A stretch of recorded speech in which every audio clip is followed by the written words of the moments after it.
नमस्कार, कार्यक्रम issue of the day में स्वागत छ। म उद्धव कुमार कार्की। कार्यक्रम इस्यु अफ द डे में हामी हरेक दिन विभिन्न विषयको उठान गर्छौं। समस्या र विषयलाई प्रत्यक्ष रूपमा जस्ताको त्यस्तै देखाउँछौं। नियामक निकायका अधिकारलाई जिम्मेवार र जवाफदेही बनाउँछौं र नागरिकका समस्या समाधान गर्न प्रयासरत रहन्छौं। कार्यक्रम इस्यु अफ द डे में आज हामीले विशेष गरी यति बेला संवैधानिक परिषदले गरेको सिफारिस अनुसार संवैधानिक अङ्गमा आज नियुक्तहरूलाई राष्ट्रपति विद्यादेवी भण्डारीले 31 जनालाई शपथ ग्रहण गराएपछि अहिले त्यसको विरोधको आवाज पनि सुनिएको छ। आज हामी यही विषयमा केन्द्रित हुनेछौँ।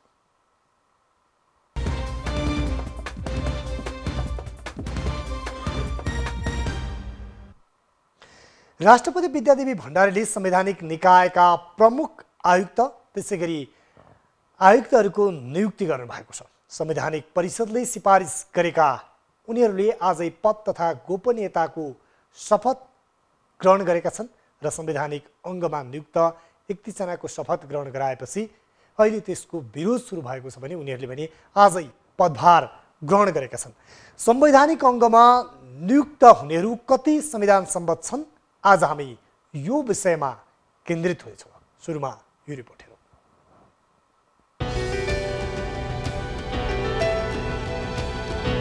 राष्ट्रपति विद्यादेवी भण्डारीले संवैधानिक निकायका प्रमुख आयुक्त र आयुक्तहरूको नियुक्ति गर्नुभएको छ। संवैधानिक परिषदले सिफारिस गरेका उनीहरूले आजै पद तथा गोपनीयताको शपथ ग्रहण गराइएको छ। संवैधानिक अङ्गमा नियुक्त भएकाहरूमा अख्तियारको प्रमुख आयुक्तमा प्रेम कुमार राई नियुक्त भएका छन्। पूर्व गृह सचिव समेत रहेका उनी प्रधानमन्त्री केपी ओली निकटमा छन्। अख्तियारको आयुक्तमा पूर्व डीआईजी जय बहादुर चन्दको समेत नियुक्ति भएको छ। उनलाई तत्कालीन देउवा सरकारले प्रहरी प्रमुख बनाउन खोजेपछि अदालतले उल्टाइदिएको थियो।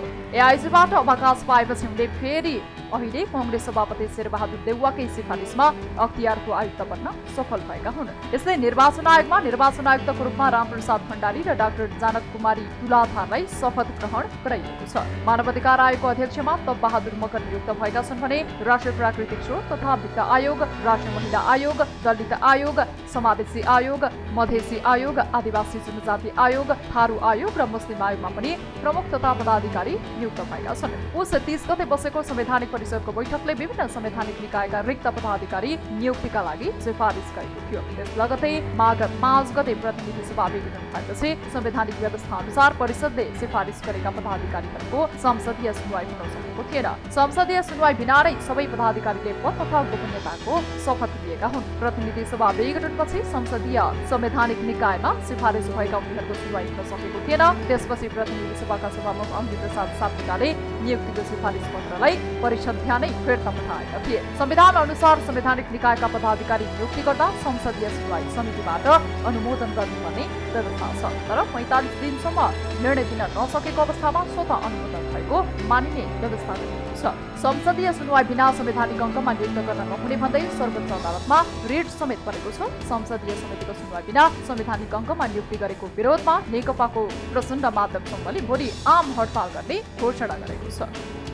यति बेला संवैधानिक अङ्गमा संवैधानिक परिषदको सिफारिसमा यति बेला प्रमुख आयुक्त र आयुक्तहरू नियुक्त भएका छन्। तर यसरी नियुक्त भइरहँदा यति बेला विरोधको स्वर सुनिएको छ।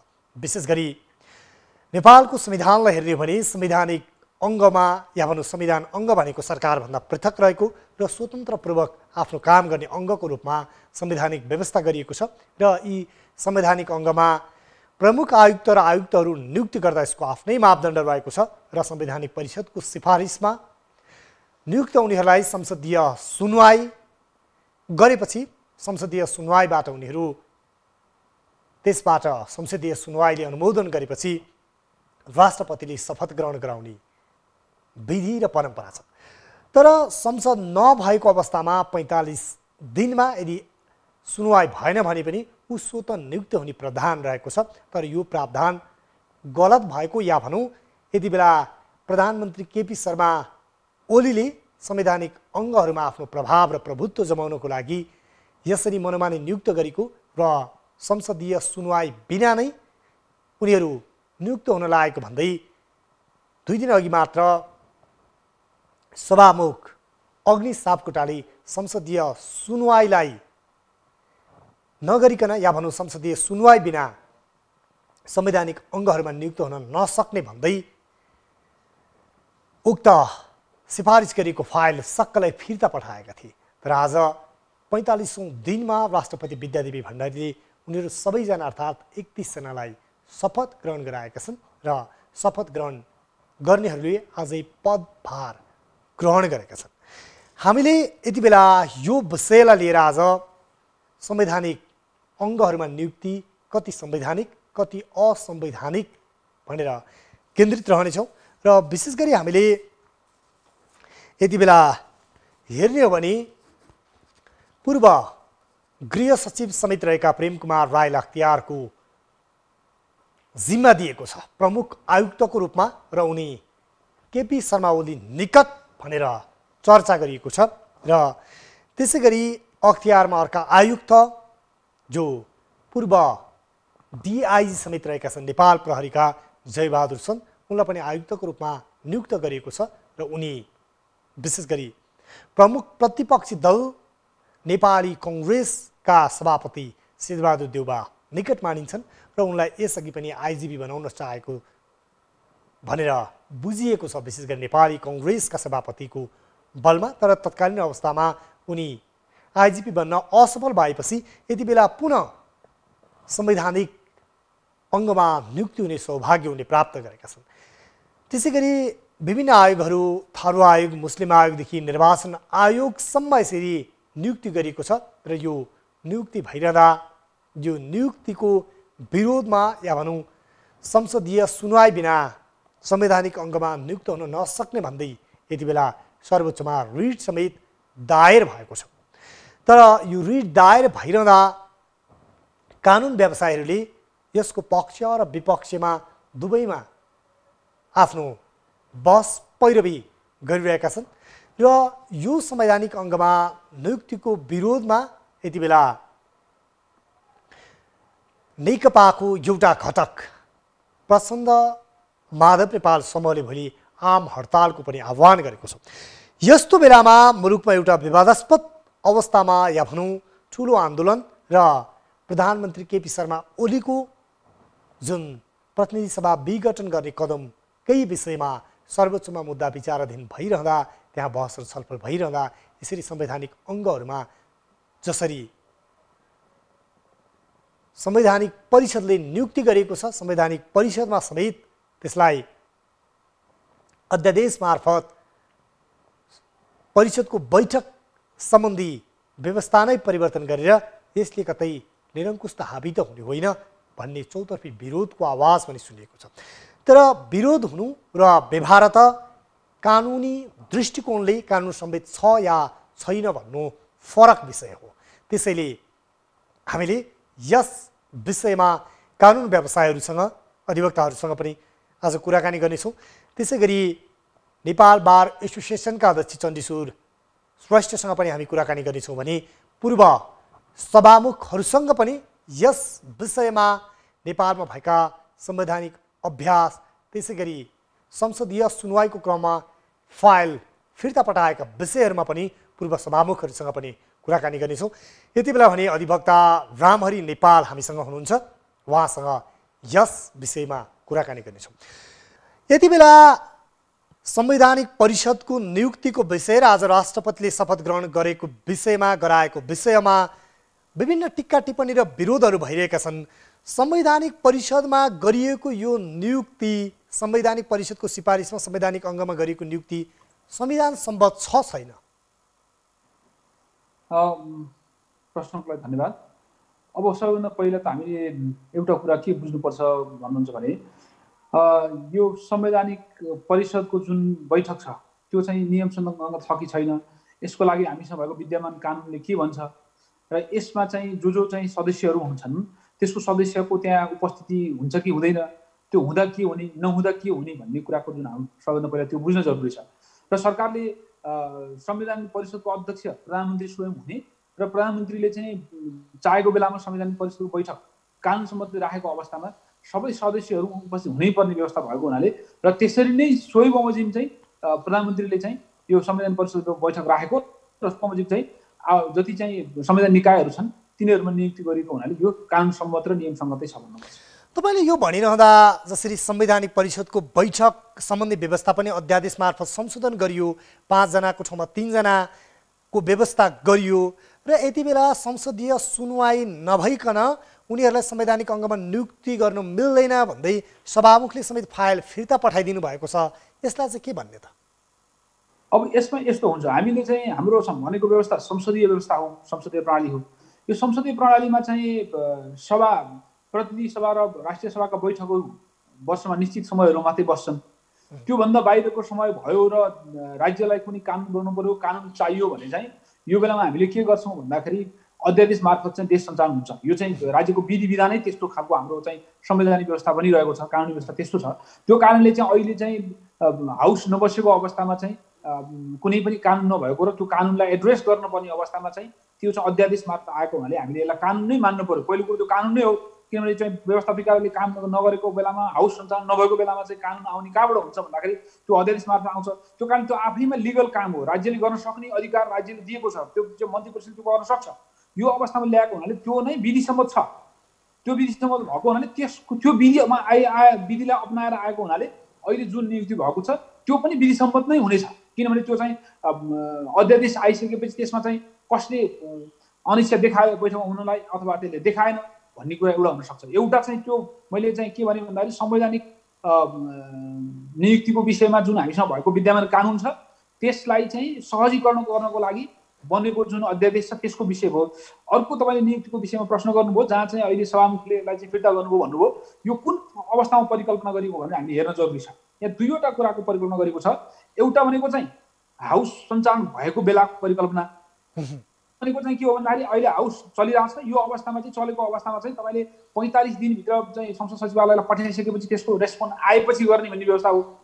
र त्यो अवस्थामा चाहिँ अब अहिले त हाउसै छैन, किनभने हाउस त अलरेडी डिजल्भ भइसक्यो। यो डिजल्भ भएको अवस्थामा कोही पनि छैन। त्यो भएपछि त्यो उतापट्टिको एक्सन छ, कुनै सरकार राखेन, त्यो कसैलाई त्यसमा चाहिँ त्यहाँ सदस्यहरू पनि नभइसकेपछि, हामीसँग चाहिँ संसदीय सुनवाई समिति नै नभइसकेपछि यो अवस्थामा चाहिँ कानुन बमोजिम 45 दिन सकिसकेपछि त्यो ऐनको व्यवस्था हो, नियमावलीको व्यवस्था हो। नियमावलीको चाहिँ संसद सचिवालयको चाहिँ नियमावली छ, यो 2075 को नियम 26 अन्तर्गत विषय हो। 26 मा चाहिँ स्पष्टसँग व्यवस्था के गरेको छ भन्दाखेरि यदि 45 दिनसम्म पनि सम्बन्धित निकाय भनेको खास गरी प्रतिनिधि सभा अथवा राष्ट्रिय सभाबाट बनेका जुन संसदीय सुनवाई समिति छ त्यो समितिबाट चाहिँ त्यो रेफर भएर नआएको अवस्थामा यो अटोमेटिकल्ली चाहिँ एक्टिभेट हुने भन्ने व्यवस्था छ। त्यही व्यवस्था अन्तर्गत चाहिँ यो चाहिँ प्रधानमन्त्रीले अथवा मन्त्री परिषद कार्यालयले यसलाई एक्टिभेट गरेको र त्यसमा चाहिँ राष्ट्रपतिले चाहिँ नियुक्ति गरेको अवस्था छ। त्यो कारणले यो संविधान सङ्गत र कानुन सम्मत छ। यसमा चाहिँ जो सहभागी नहुनु भएको हो उहाँहरूले चाहिँ कानुन सम्मतलाई चाहिँ उपेक्षा गरेको त्यसरी बुझ्नुपर्छ। अब यहाँले यो कानुन सम्मत छ, विधि सम्मत छ र यो संवैधानिक छ भनिरहँदा यहाँहरू जस्तै अधिवक्ता, वरिष्ठ अधिवक्ताहरू रिट हाल्न पुग्नु भएको छ, यो असंवैधानिक छ भन्दै। के उहाँहरूले चाहिँ यो नबुझ्नु भएको हो र? होइन, अब यसो भन्न सकिन्छ, उहाँहरूले बुझ्नु भएको बुझ्नु भएन भन्ने कुरा चाहिँ त्यो अब हामीले हेर्ने कुरा होइन। हामीले हेर्ने कुरा के हो भन्दा कानुनमा त्यो कुरा छ कि छैन भन्ने कुरा हेर्ने हो। अब योभन्दा पहिलो व्यवस्था भएको कारणले अहिलेसम्म नेपालमा भएका जति संवैधानिक निकायहरू छन् होइन, संविधानको धारा 21 देखि 28 सम्म 27 सम्म भएका जति व्यवस्थाहरू छन्, यी सबै व्यवस्थामा चाहिँ अहिलेसम्म हामीले हेर्न सक्छौँ कति चाहिँ त्यो निष्प्रभावी छ। खास गरी त संवैधानिक निकाय भनेको त नागरिकको चाहिँ रक्षाका लागि जोडिएको होला नि त। तपाईँको चाहिँ देशमा भ्रष्टाचार अन्त्य गर्नको लागि बनेको इन्स्टिट्युसन होला नि। नागरिकका चाहिँ शान्ति सुरक्षादेखि लिएर नागरिकका मौलिक अधिकार, नागरिकका तपाईँको चाहिँ मौलिक अधिकारदेखि लिएर यी सबै जति अधिकार छन् त्यसलाई चाहिँ वाचडगको रूपमा काम गर्ने संस्था हो नि त। हो यस्तो खालको संवैधानिक निकायलाई पोलिटिकल डेडलक बनाउन मिल्छ र मिल्दैन? त्यो बेलामा चाहिँ प्रधानमन्त्रीले चाहिँ आयोजना गरिसकेपछि प्रधानमन्त्रीले आयोजना गरेको चाहिँ सभा राख्न सक्ने छ भनेर उहाँलाई चाहिँ अधिकार दिइसकेपछि त्यसमा भएका सदस्यहरूले आउन नपर्ने भन्ने व्यवस्था कहाँ छ? मलाई त्यो देखाउनुहोस् त एकचोटि। त्यो कुरा म प्रश्न गर्न चाहन्छु। अनि मात्रै त्यो कुरा भन्न मिल्छ। जब हामीले कानुन नभएको समयमा अध्यादेश ल्याउन सकिन्छ भनिसक्यौँ, त्यो कुरालाई हामीले स्वीकार गरिसक्यौँ होइन, हामीले त्यसलाई ग्रान्ड नर्मको रूपमा चाहिँ संविधानमै स्वीकार गरिसक्यौँ भनेपछि अब बनेको कानुन चाहिँ यो संविधान त भएन भनेर भन्नुको कुनै तुक म देख्दिनँ। त्यो कारणले यो कुरा के हो भने तपाईँले चाहिँ अध्यादेश बनाउन सक्ने, अध्यादेश ल्याउन सक्ने, त्यसमा चाहिँ अध्यादेश स्वीकार गरिसकेपछि हो त्यो अध्यादेशलाई टेकेर गरिएको नियुक्ति हो। त्यो कारणले अध्यादेशले के भन्छ भन्दाखेरि तपाईँ चाहिँ भएका जति प्रधानमन्त्री, प्रधान न्यायाधीश, प्रतिनिधि सभाको सभामुख, राष्ट्रिय सभाको अध्यक्ष, प्रतिनिधि सभाको विपक्षी दलको नेता र उपसभामुख यति रहेको चाहिँ सदस्यीय जुन संवैधानिक परिषद छ त्यो परिषदमा चाहिँ खास तपाईँले चाहिँ अब नआउने कुराको कल्पनै गर्दैन यसले।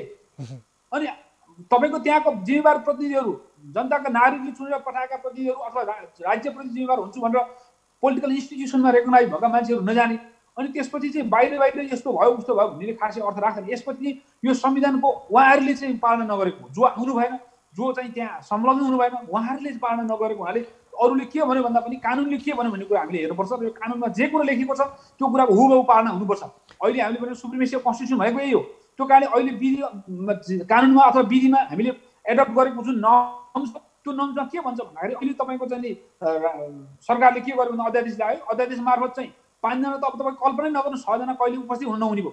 यो अवस्थामा के गर्ने भन्दा कम्तीमा संविधान निकायहरूको त पदबुद्धि गर्नु पर्यो। त्यही त तपाईले भने जस्तै कानुनी रूपमा होला, तर कानुन भनेको के हो भन्दा समाजको लागि हो, राष्ट्रको लागि हो। कानुन भनेको परिवर्तनशील हुन्छ। जब समाज राष्ट्रमा अथवा त्यसले शान्ति स्थायित्व दिँदैन, आम नागरिकले स्वीकार गर्दैनन्, त्यो बदल्नुपर्छ। त्यसैले हामीले 7 वटा संविधान पनि बदलेर आएको इतिहास पनि छ। अर्को पक्ष यति बेला उपसभामुख सभामुखको कुराहरू पनि छन्। त्यसै गरी उपराष्ट्रपति र सभामुखले त आदि बहिष्कारै गरेको अवस्था छ र भोलि नेकपाको एउटा घटकले यही विषयलाई लिएर आम हडतालको घोषणा गरेको छ। यो विरोधका बीच प्रधानमन्त्री केपी शर्मा ओलीले आफ्ना मान्छेलाई छानेर जुन सेपरेसन अफ पावर भन्ने हाम्रो जुन थ्योरी हुन्छ, सिद्धान्त हुन्छ, त्यसमा संवैधानिक अङ्गहरू सरकारभन्दा छुट्टै र स्वतन्त्र अङ्गमा त्यसलाई चाहिँ एउटा सरकारको कार्यकारीको छायाको रूपमा परिणत गर्न सबै आफ्ना मान्छेहरू नियुक्ति गरियो। यसले चाहिँ निकास दिँदैनन्, झन् एउटा चाहिँ विरोधाभासपूर्ण अवस्था सृजना गर्छ, विवादको अवस्था सृजना गर्छ भन्ने टिक्का टिप्पणी र बहस पनि हुन थालेको छ नि। के भन्नुहुन्छ यसलाई चाहिँ? अब यो विषयमा उद्धवजी के बुझ्नुपर्छ हामीले भन्दाखेरि खास गरी संविधानले कसलाई चिन्छ कसलाई चिन्दैन भन्ने हेर्नुपर्छ। संविधानले प्रधानमन्त्रीको व्यवस्था किन गर्यो, प्रधान न्यायाधीश भन्ने पोर्टफोलियो किन राख्यो, पहिला त्यो हेर्ने हो। त्यो पदमा जो आसीन हुनुहुन्छ उहाँहरू चाहिँ रेस्पोन्सिबल हुने कुरा हो। अहिले तपाईँले भन्नुभयो विपक्षी दलको नेता अथवा भन्नुभयो अथवा तपाईँ सभामुख आउनु भएन भन्नुभयो। अब अहिले हाउसै नभएको विषयमा उहाँहरूले चाहिँ यो पोलिटिकल पार्टीको पनि त्यो व्यक्तिगत कुरा हो, पोलिटिकल पार्टी भित्रको आन्तरिक व्यवस्थाको कुरा हो। तर हामीले चिन्ने भनेको संविधान हो। अहिले नागरिक तपाईँले हेर्नुहुन्छ भने नागरिक तपाईँले कसलाई भन्ने हो? पोलिटिकल पार्टीका सर्टेन मान्छेहरूलाई नागरिक भन्ने हो भने त सरकारको सबै व्यवस्था गलत हुनसक्छ। तर तपाईँले आम नागरिक भन्नुहुन्छ नागरिक तहमा तपाईँले हेर्न सक्नुहुन्छ नि पोलिटिकल पार्टीबाट यो त प्रधानमन्त्रीले पाएको प्रेरोगेटिभ राइट हो नि त। प्रधानमन्त्रीले अधिकार पाउनुभयो, त्यो चाहिँ आफूले चाहिँ अब संसदमा यो व्यवस्था नहुने भयो, मैले चाहिँ फेरि संसद चाहिँ पोलिटिकल पार्टीको कारणले चाहिँ अगाडि नबढ्ने भयो। त्यो कारणले मैले हाउस डिजल्भ त्यसो रिजन तपाईँले हाउस डिजल्भको कुरा गरिरहँदा रामरीजी एकछिन प्लिज मलाई कम्प्लिट गरिदिनुहोस् है। यो पोलिटिकल पार्टीभित्रको अन्तर्द्वन्द्वको कारणले चाहिँ देश डेभलप हुँदैन। संविधानलाई चाहिँ विवादित बनाउन मिल्दैन। अहिले खास संविधान मात्रै तपाईँको संविधान चाहिँ संविधानको हत्या गरिएको हो र यो त संसदको विघटन गरिएको हो। हामीसँग अहिले स्थानीय सरकार विद्यमान छ, हामीसँग प्रदेश सरकार अहिले कन्टिन्यू छ। यस्तो अवस्थामा प्रदेशको पनि हामीसँग 2वटा मोडल छ। यहाँले अघि भन्दै हुनुहुन्थ्यो यो संविधान सम्बद्ध छ, विधि सम्बद्ध छ, कानुन सम्बद्ध छ, तर यति बेला संसदकै विषयमा या भनौँ प्रतिनिधि सभाकै विषयमा पनि मुद्दा त विचाराधीन छ नि सर्वोच्च अदालतको संवैधानिक इजलासमा। यसलाई नजरअन्दाज गर्न मिल्छ? होइन, अब यो चाहिँ एउटा यस्तो प्रोसेस हो जुन प्रोसेस चाहिँ अब संविधान भएका व्यवस्थाहरूको लिगल टेस्ट हुने भनेको अदालतबाटै हो। त्यो कुरा हामी पनि स्वीकार गर्छौँ। हामी त कानुन विद्यार्थी पनि भएको यो कुरा स्वीकार गर्छौँ। अब यो कुन कोणबाट आयो, कस्तो अवस्थामा आयो, कुन ग्राउन्डमा आयो भन्ने कुरा हेर्न स्वाभाविक रूपमा यो कुरा हामीले हेर्नुपर्छ। अहिले जस्तो तपाईँ के कुरा एउटा हेर्न सक्नुहुन्छ भने अहिले संसदको विघटन भइसकेपछि पोलिटिकल पार्टीहरू जो हुनुहुन्छ उहाँहरूले के भन्दै हुनुहुन्छ भने अहिले चाहिँ सरकारको कदम गलत छ भनेर तपाईँले चाहिँ हेर्दाखेरि अहिले अदालतमा जुन उहाँले धम्कीपूर्ण भाषाहरू बोल्नु भएको छ यो कुराले अदालतप्रति चाहिँ उहाँहरूले के गरिनु भएको छ हामीले हेर्नु जरुरी छ नि त। त्यो कारणले यो चाहिँ कसरी आयो भने पोलिटिकल बायसनेसको आधारमा चाहिँ यस्ता खालको एजेन्डाहरू पाइन्छ। त्यो कारणले त्यो सबै कुरालाई एड्रेस गर्नु देश त चल्न सक्दैन नि। भनेको अब अहिले त्यो अगाडि बढिसकेको अवस्थामा प्रधानमन्त्रीले आफ्नो काम गर्न सक्नुहुन्छ। जब त्यो विवादको निरूपण चाहिँ न्यायालयले गर्छ त्यसपछि कुरा स्टप हुन सक्ला। न्यायालयले त्यो कुरा आफ्नो धारणा राख्छ नि त्यसपछि यो कानुनसम्म थियो कि विधिसम्म थियो कि थिएन भन्ने कुरा त्यति बेला हुनसक्छ। तर बाहिरबाट जुन प्रभाव पार्न खोजिन्छ यो प्रभावले चाहिँ खासमा अर्थ राख्दैन। यो चाहिँ के हो अहिले फेरि यो जुन तपाईँले भन्नुभएको छ यो इस्यु चाहिँ अटोमेटिकली चाहिँ तपाईँको कानुनमा कहीँ अप्ठ्यारो परेर आएको होइन। यसले चाहिँ किनभने यो प्रधानमन्त्रीलाई अहिले भएको संसदमा सरकार सञ्चालन गरेको दललाई अप्ठ्यारो पाल्ने उद्देश्यले मात्रै आएको हो, जसले कानुनमा के काम गरिरहेछ भने उसले कानुनमा चाहिँ संविधान बनाउने काम गर्दाखेरि पनि यहाँ चाहिँ अब अरू अल्झन ल्याउनको लागि आएको हो। अहिले खास गरी हामीले अर्को महत्त्वपूर्ण कुरा के हेर्नुपर्छ भने अहिले सबैको ध्यान त्यो पोलिटिकल पार्टी होस्, पोलिटिकल पार्टीका नेताहरू जो किन होस् अहिले के भइरहेछ भने अख्तियार दुरुपयोग अनुसन्धानमा आयोगमा चाहिँ प्रमुख आयुक्त चाहिँ जो कोही अर्को आउँदैछ भन्ने हिसाबले चाहिँ यहाँ एकदम मान्छेहरू डराएको देखिन्छ। अब अहिले तपाईँले एउटा प्रश्न उठाउनुभयो, जेन्युन प्रश्न उठाउनुभयो, यसमा म एउटा अतुका राख्न चाहन्छु। यहाँ तपाईँले भन्नुभएको छ पोलिटिकल पार्टीको क्याडर्स मात्रै राख्यो भन्ने तपाईँले जुन कुरा गर्नुभएको छ, मलाई त्यस्तो लाग्दैन। किन त्यस्तो लाग्दैन भने हामीले हाम्रो ऐनमा भएको स्पष्ट व्यवस्था के छ भने त्यहाँ नियुक्ति गर्दाखेरि तपाईँले संवैधानिक आयोगमा नियुक्ति गर्दाखेरि त्यो नियुक्तिमा के हुनुपर्छ भनेर स्पष्ट चाहिँ ऐनमा व्यवस्था गरेको छ। त्यो ऐनमा व्यवस्था गरेपछि तपाईँले आफ्नो मान्छे पर्यो आफ्नो मान्छे परेन भन्ने कुनै सरकार छैन। किनभने त्यसलाई चाहिँ तपाईँले कानुनले चिनिसकेपछि त्यो कानुनले अधिकार दिइसकेपछि चाहिँ त्यो काम गर्न कुनै पनि जो अधिकार प्राप्त व्यक्ति छ त्यो व्यक्तिले चाहिँ आफ्नो अधिकार प्रयोग गर्न सक्ने भएको हुनाले त्यो बाहिर रहेको कुरा एउटा भयो र कोर्टलाई बिचमा राखेर चाहिँ जुन पोलिटिक्स हुँदैछ यो पोलिटिक्सले चाहिँ संविधानलाई नै असर गर्ने देखिन्छ। हेर्नुहोस् अब किन भन्दाखेरि प्रधानमन्त्रीले एउटा एक्सन लिँदैन। अहिले तपाईँ हेर्नुहोस् त धमाधम चाहिँ भत्काउनेदेखि लिएर तपाईँको देशमा चाहिँ पब्लिकलाई चाहिँ अनावश्यक रूपमा पोलिटिकल पार्टीको क्याडर्स उचालेर प्रधानमन्त्रीको विरुद्ध बोल्ने, राष्ट्रपति विरुद्ध बोल्ने र अनि पदको रूपमा चाहिँ जुन पदका चाहिँ झगडा भइरहेको छ यो पदको झगडाको लागि संविधान सिकाउनु त भएन नि। त्यो कारणले यस्ता कुराहरूमा चाहिँ आम नागरिकले बुझ्न जरुरी छ, तपाईँ मिडियाले बुझ्न जरुरी छ, जो हामी अभियन्ता छौँ सबैले बुझ्न जरुरी छ। यसरी मात्रै यो संविधान बचाउन सकिन्छ। होइन भने संविधान सबैलाई काउसु बनाइयो भने यो संविधान फेरि पनि रहनेवाला छैन। हस् रामहरिजी, यहाँलाई यो समय र संवादको लागि धेरै धेरै धन्यवाद। धन्यवाद। उहाँ हुनुहुन्थ्यो अधिवक्ता रामहरि नेपाल र उहाँले प्रधानमन्त्रीको जुन संवैधानिक परिषदको बैठक आह्वान गर्ने र बैठकले विधि पद्धति र मापदण्ड अनुरूपै संवैधानिक अङ्गमा नियुक्त गर्ने व्यक्तिहरूको सिफारिस गरेर विधि सम्मत ढङ्गले नियुक्त गरेकोले यति बेला एउटा विधि सम्मत नियुक्ति छ र राज्यका संवैधानिक अङ्गहरूलाई बन्दी बनाउने र खाली बनाउने गर्नु हुँदैन र यसलाई नियुक्ति गरेको कानुन सम्मत छ भन्नुभयो। तर यति बेला विरोधका स्वरहरू पनि उत्तिकै छन् र विरोधका बावजुद पनि जसरी संवैधानिक परिषदमा नियुक्ति गरेको छ यसले कालान्तरमा मुलुकमा पार्ने विभिन्न खालका प्रभाव र असर पनि निश्चय पनि रहन्छन् र यति बेला मुलुकको राजनीतिक फेरि तरलतातर्फ उन्मुख भइरहँदा यसले समाज र हाम्रो राजनीति र राज्य सञ्चालन प्रणालीमा कस्तो प्रभाव पार्छ। यति बेला विश्लेषक अरुण सुवेदी हामीसँग हुनुहुन्छ। अरुण सर, यहाँलाई स्वागत छ इस्यु अफ द डेमा। धन्यवाद। यहाँ एउटा विश्लेषक पनि हुनुहुन्छ, यहाँले समाजका विभिन्न अवयव र राजनीतिक अवयवहरूलाई राम्रोसँग बुझ्नु भएको छ।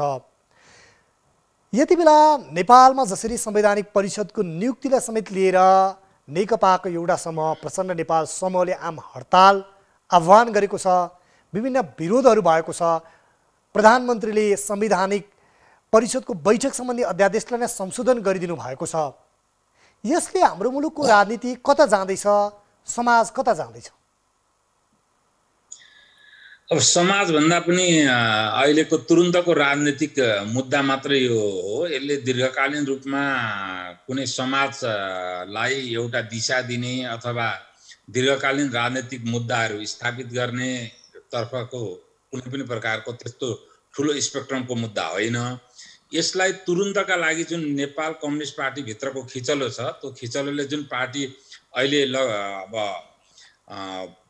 फुटको वैधानिकीकरणलाई पर्खेर बसेको अवस्था छ र एकले अर्कोलाई प्रहार गर्ने र एकले अर्कोबाट प्रहार हुन नखोज्ने जुन अहिलेको ती दुईटा बीचको द्वन्द्व छ, त्यही द्वन्द्वको एउटा रूप मात्रै हो। त्यही द्वन्द्व अन्तर्गत अब यसै पनि संवैधानिक परिषदहरूमा चाहिँ पदाधिकारी नहुँदाको अप्ठ्यारो त थियो नै। संवैधानिक परिषद विहीन अवस्था राख्न पनि सक्ने अवस्था थिएन र त्यसलाई नियुक्ति गर्दाखेरि जब कम्युनिस्ट पार्टी नै फुटिसक्यो भने एक किसिमको रिकन्सिलिएसन नहुने अवस्था पनि थियो। यो आपतकालीन अवस्थामा प्रधानमन्त्रीले आफ्नो चाहिँ आफूलाई सहज हुने अवस्थाले कानुनी बाटो खोज्नुभयो।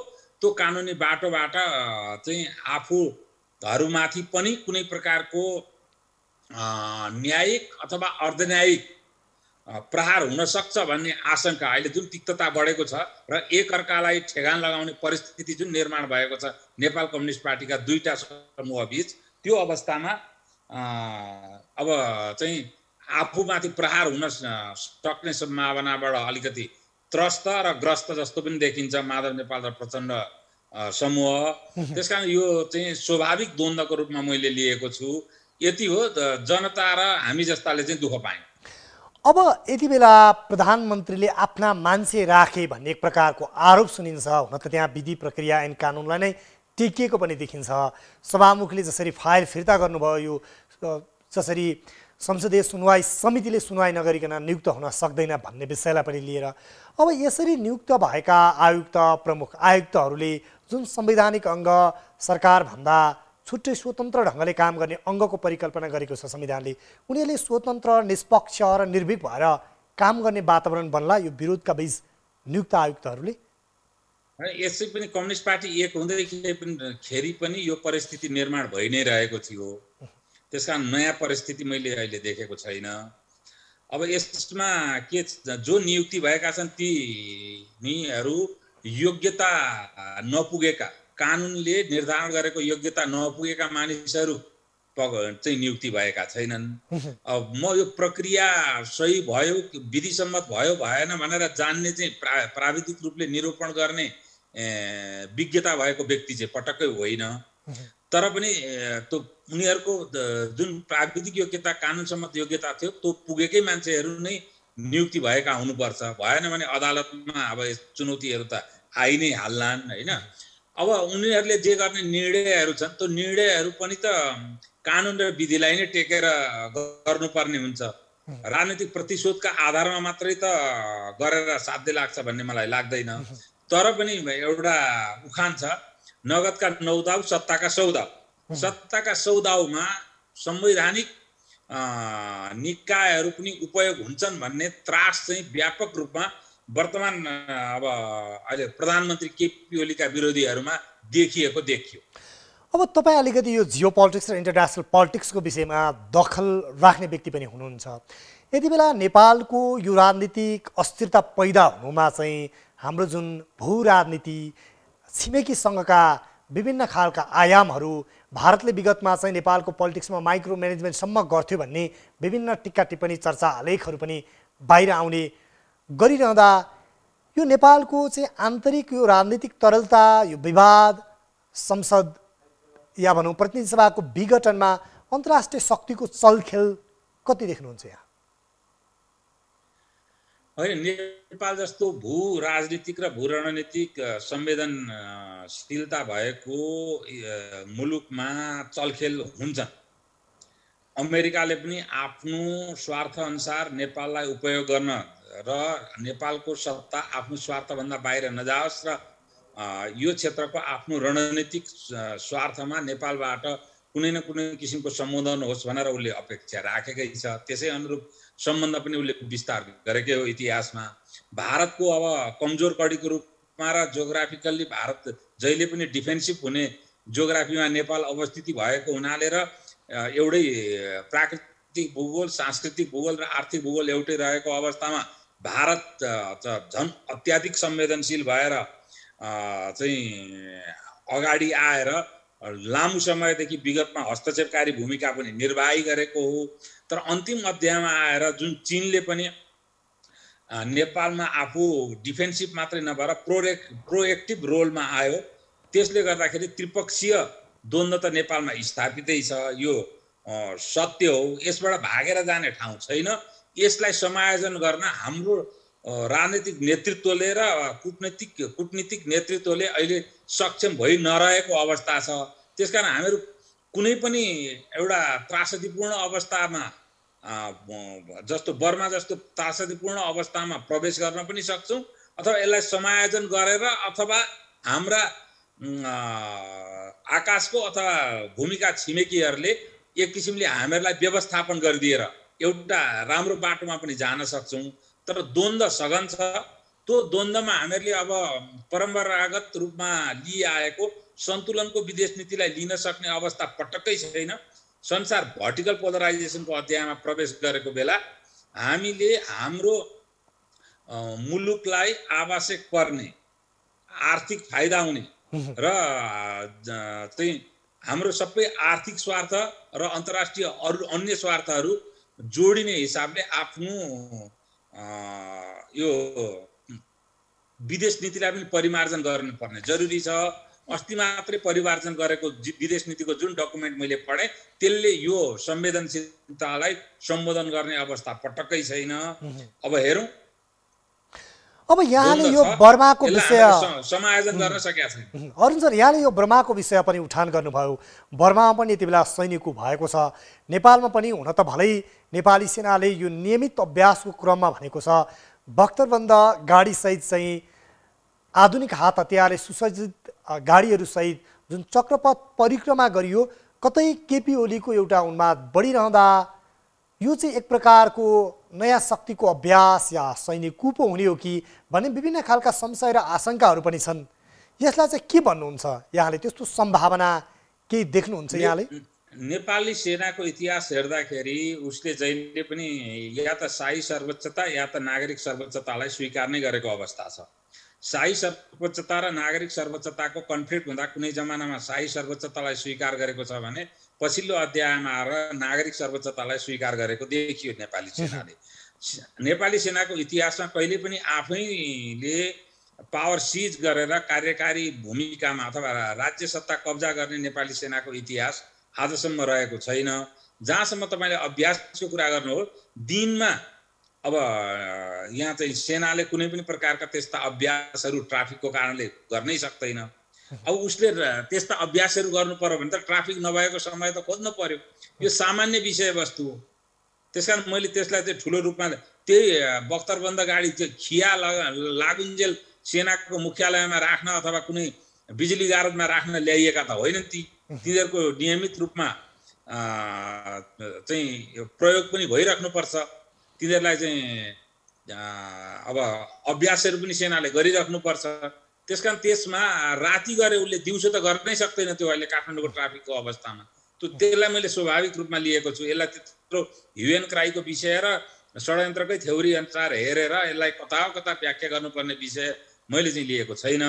जहाँसम्म बर्माको प्रभाव नेपालमा पर्छ कि पर्दैन भन्ने कुरा हो, मैले आफ्नो नियमित भिडियो ब्लगमा पनि यो कुरा भनिसकेका छु। 1962मा जनरल नेभिलले सोसुको उनुलाई coup गरेपछि, दोस्रो पटक coup गरेपछि अनवरत रूपमा बर्मामा सेनाको चाहिँ सत्तामाथि कब्जा चलिरहेको छ। पछिल्लो अध्यायमा आङ सान सुकीले जुन एउटा प्रजातान्त्रिक अभ्यास गरेको भनिए तापनि वास्तवमा त्यो सेनासितको सहशासनै थियो। यसपालिको निर्वाचनबाट सेनाको शासन लगभग अन्त्य हुने सङ्केत आएपछि सेना फेरि पुनरागमन गर्ने महत्त्वाकांक्षा सेनामा पलाएको, ऐन मौकामा जियो पोलिटिकल कन्फ्लिक्ट पनि अगाडि बढेको, आङ सान सुकीलाई रोहिङ्गा इस्युले गर्दाखेरि पश्चिमले समर्थन नगरिरहेको अवस्था, यी सबै अवस्थाले गर्दाखेरि चीनले चाहिँ अन्डमान सागरमा आफ्नो सघन उपस्थितिको लागि बर्मालाई उपयोग गर्नलाई बर्माको सेनाको महत्त्वाकांक्षालाई उसले अगाडि उपयोग गरेको देखिन्छ।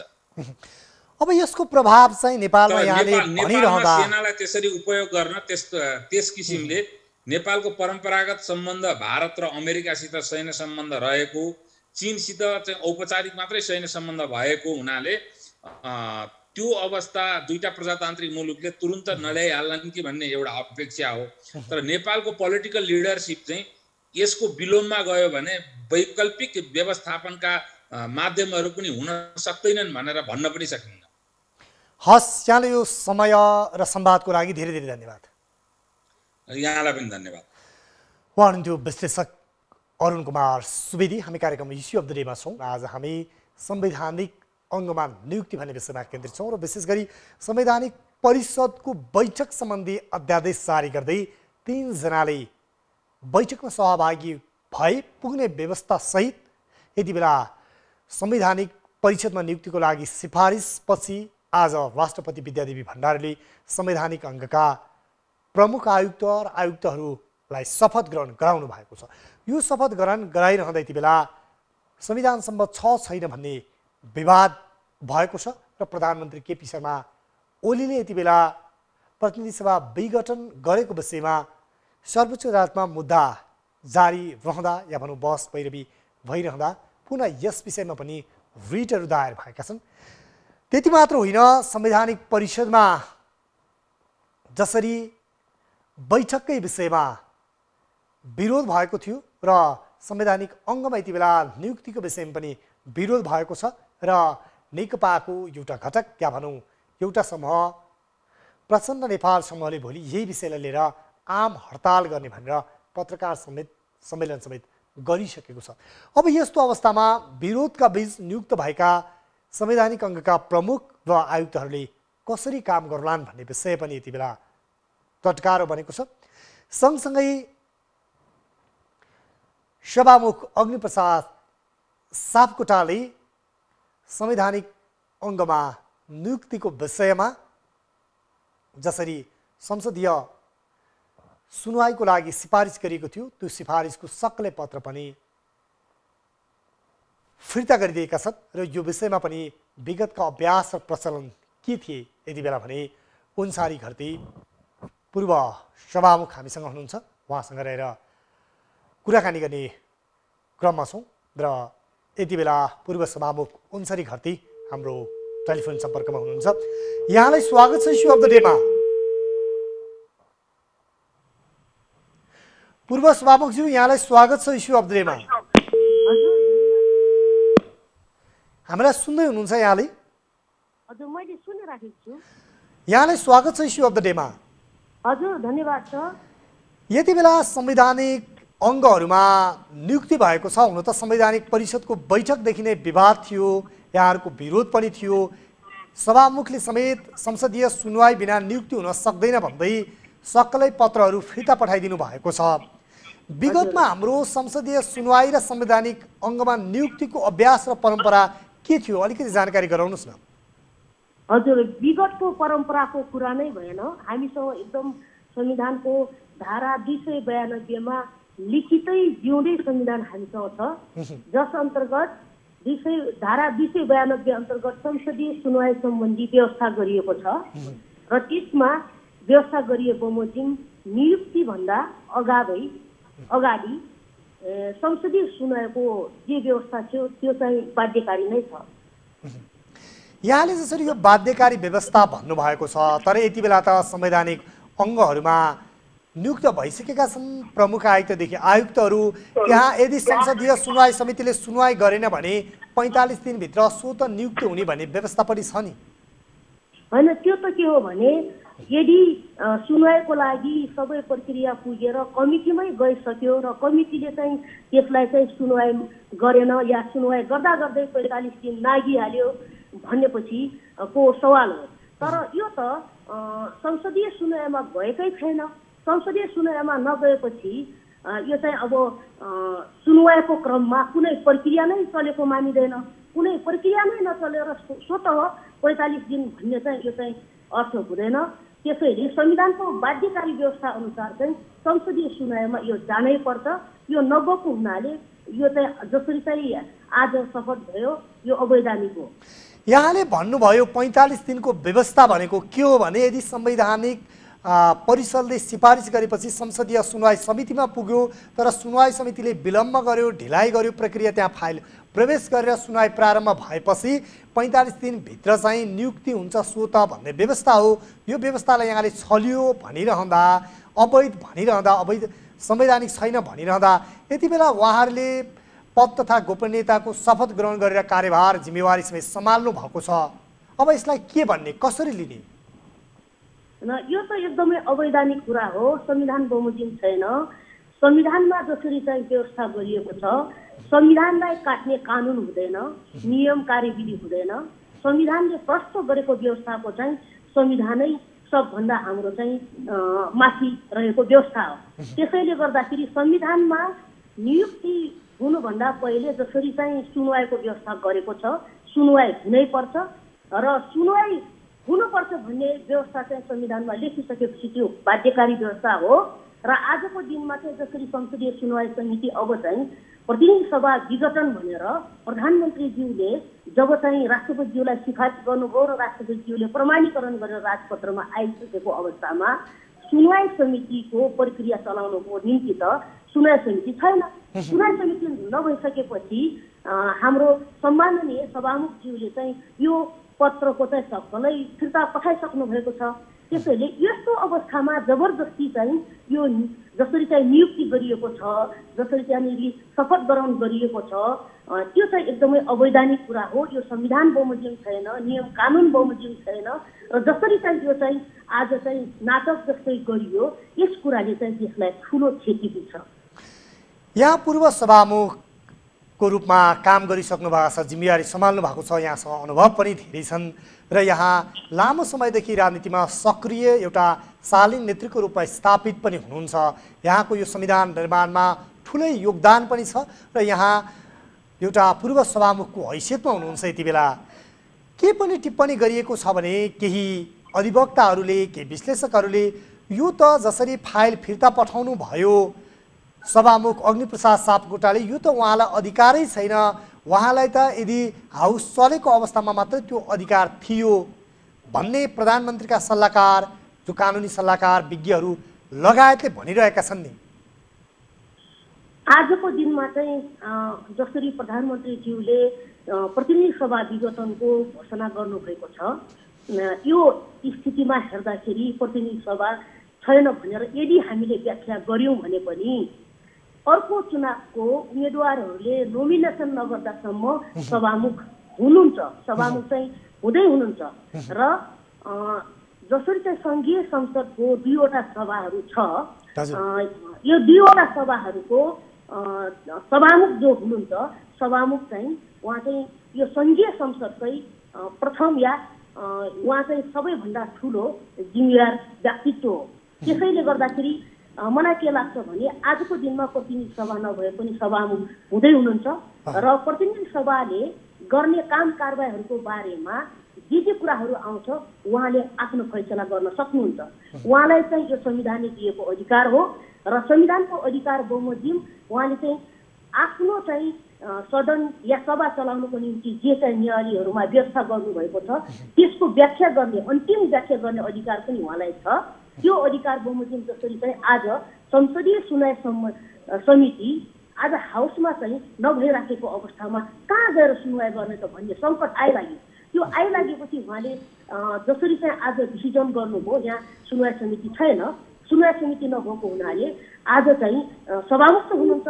त्यसैले सभामुखले चाहिँ आफ्नो के अधिकार थियो त्यो अधिकार प्रयोग गरेर फिर्ता गर्नुभयो, यो उपयुक्त निर्णय हो र उहाँले फिर्ता गर्नै पर्थ्यो, अर्को विकल्प थिएन र अर्को विकल्प नहुँदाको बखतमा उहाँले जे निर्णय गर्नुभयो त्यो सही गर्नुभयो।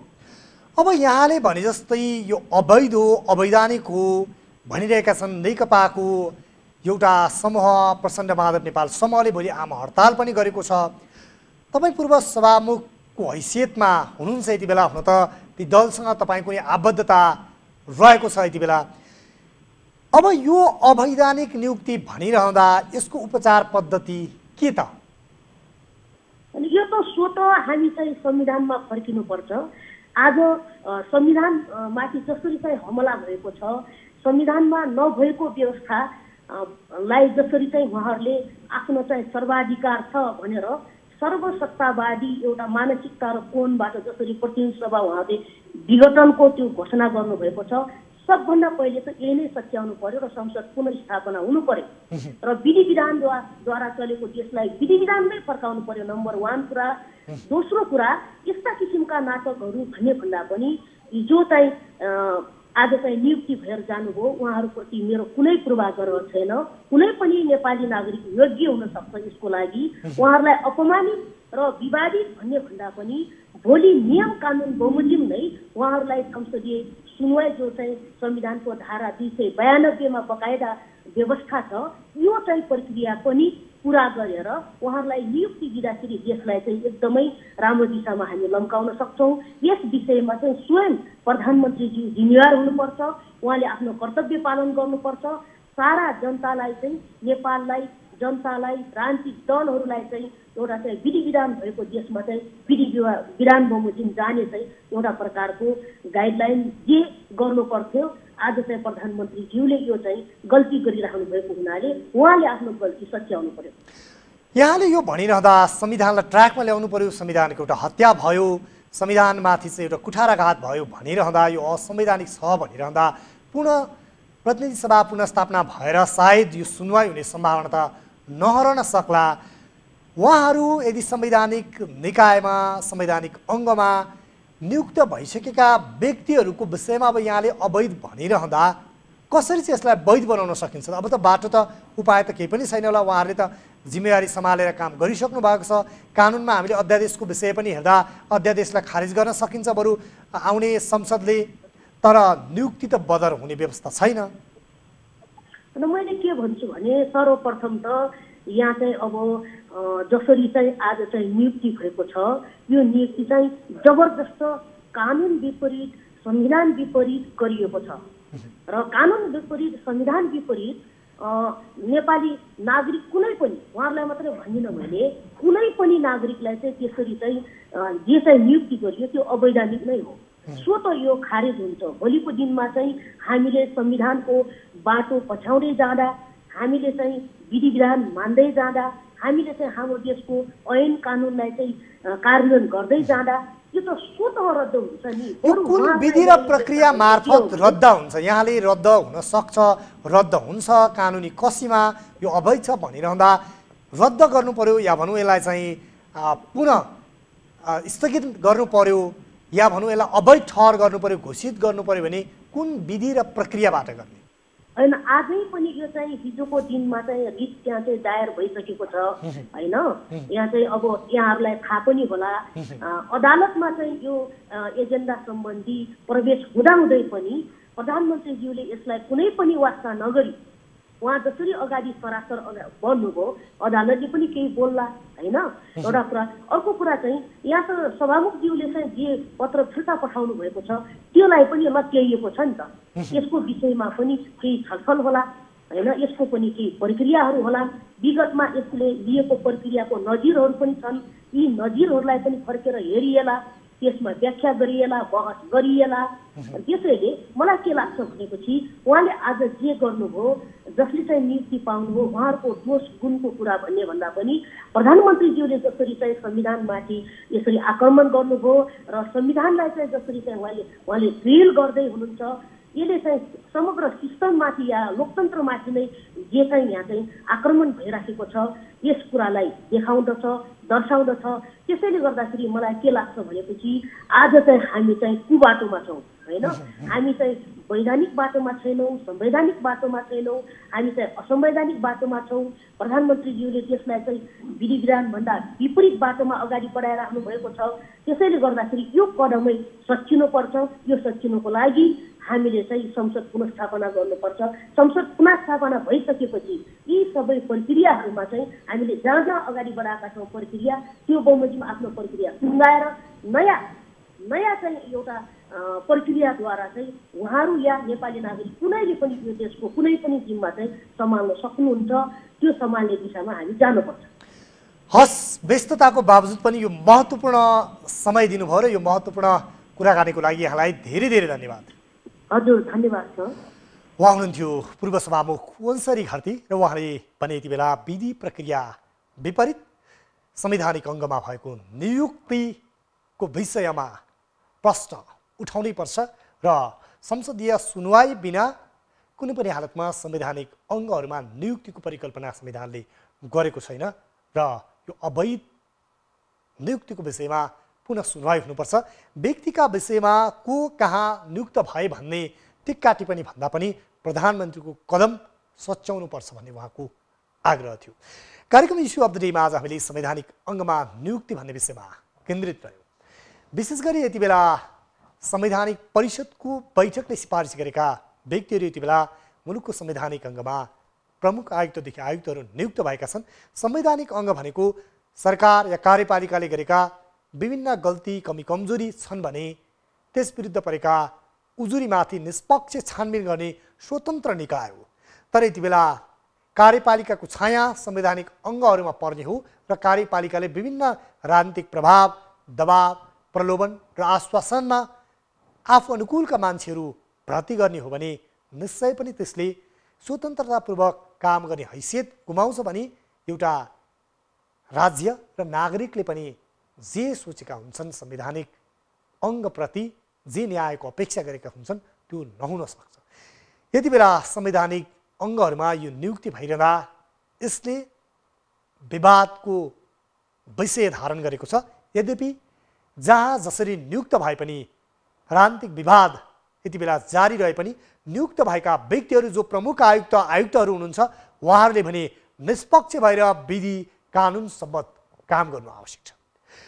कार्यक्रम इस्यु अफ द डे आजलाई यति नै। कार्यक्रमबाट म उद्धव कुमार कार्की लगायत सम्पूर्ण युनिट बिदा हुन्छौँ।